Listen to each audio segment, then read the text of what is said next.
Good evening, race fans. Welcome to the Land of Legends Raceway here in Canandaigua, New York, where tonight we get to do something very special, something we only get to do 4 times a year here at the Land of Legends, and that's add another name, another face, another picture to this Land of Legends Raceway Wall of Fame. Tonight, we're adding a driver that this one's kind of unique because the reason this driver is getting inducted onto the Wall of Fame, they had a lot of success here not driving the car they currently drive here at the Land of Legends. So, folks, we've got a nice crew here, friends, family, other drivers in the division. How about a nice hand for our final member of 2024 to the Land of Legends Wall of Fame, Adam DePuy.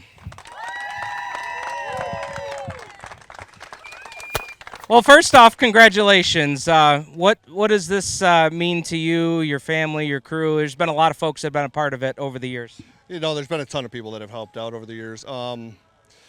We started as just coming over, hanging out, driving a race car. You know, it was just having fun, and then here we are today, racing for points, racing for wins. We've had a pretty successful season this year, and many seasons overall. What was interesting about your career that I thought was interesting, I mean, we can talk about the 48 full fender wins here, all in the street stock, but what was interesting was you kind of started out more as an asphalt fan who came to Canandaigua to watch the races and said to a buddy, I think we can do this a little bit better than it's being done right now. And that's not to be cocky, but that's what got you in the game was, hey, I think we could do this or tweak this and be a little better. Well, we did, you know. We started going to the asphalt races, I think I was 5 or 6. And then when I got into my early 20s, we decided to come drink some beer, watch some races, and, you know, we're grandstand champions. So we said, well, we could do that better. And we bought a car and pieced it together, and we came out and went racing. Street stocks, 360 late models. I had some fun looking up some of those after you reminded me of the late model years. God rest Gary Montgomery. But, you know, there's a lot of tracks, not just here at Canandaigua or even Weedsport, that those are the two I think of off the top of my head. But there was other tracks that you had success at, too. Yeah, you know, the one track we really had a lot of success at was Rolling Wheels. And then the best track I think we raced with the 360s was Little Valley. Yeah. I mean, we had a lot of fun down there. The speed is incredible. So we had a lot of fun racing everything that we do. Here, you get your first couple wins here, then you get a championship, and you go 2 more in a row after that.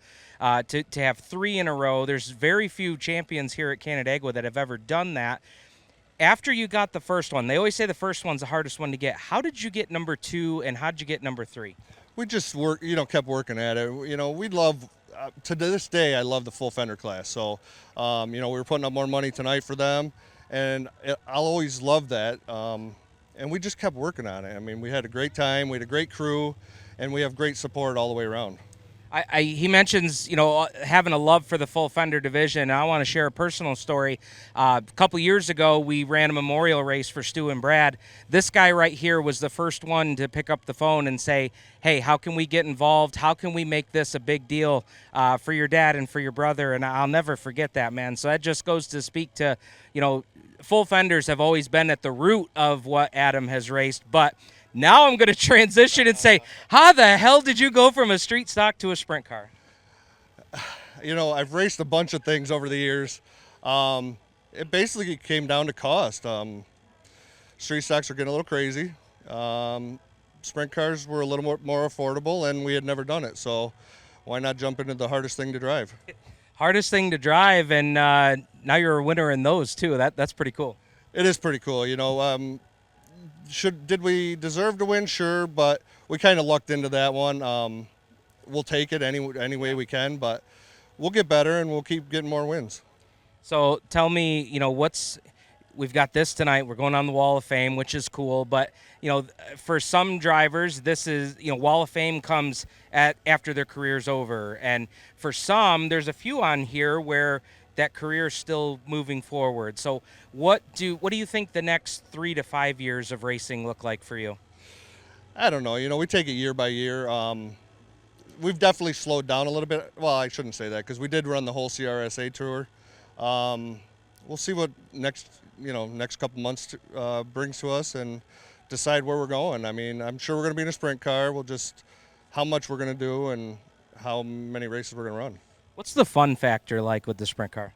Just the speed is incredible. You're in a 1,500-pound car. I think we're the fastest car on the track anywhere we go, just because of the weight to power ratio. But the speed is incredible, and it's just fun to drive. What's you look out at all the people here, and I always tell people that are, when I'm standing here interviewing, take a nice look around here and just look at all the people that are here, friends, family, crew, and really take it all in, because what a special night. I know the weather's not cooperating with us right now, but what a really, really big deal, a special night. Hell, Stacy got out of work early to come and be here tonight, because this is a really big deal. Tell me about the folks that have been a part of the effort over the years. First, my kids have, they grew up coming to the races. I got to thank them for putting up with it all these years. Stacy, obviously, for the last couple of years, has been right there every day. I got to thank Ron Maxwell especially. He was here for 90% of my races, probably all but 2 or 3 wins. So he's the one that started it, and we got hooked, and we were a full force from there. But, my mom's here, all my friends and family. You can't do it without all those people, and especially sponsors. Sponsors are big, and I've had a lot of great ones over the years. So to all the people that have helped me, thank you. Well, man, as one of our current marketing partners, thank you for all that you do. And, folks, how about a nice hand? We're going to unveil the Wall of Fame plaque here for Adam. Come on over. Let's pull that T-shirt off. Our final member of 2024. Let's hear it for him. Induction Day, September 28th, 2024. Stay tuned. We've got a lot more coming up here from the Land of Legends in Canandaigua. As celebrations continue, Adam DePuy, Wall of Fame induction, September 28th, 2024. 3-time street stock champion right here at the Land of Legends Raceway, to go along with 48 career wins. Second all-time on the street stock win list. And as Adam mentioned, 1 career CRSA Sprints win coming at Genesee earlier this year.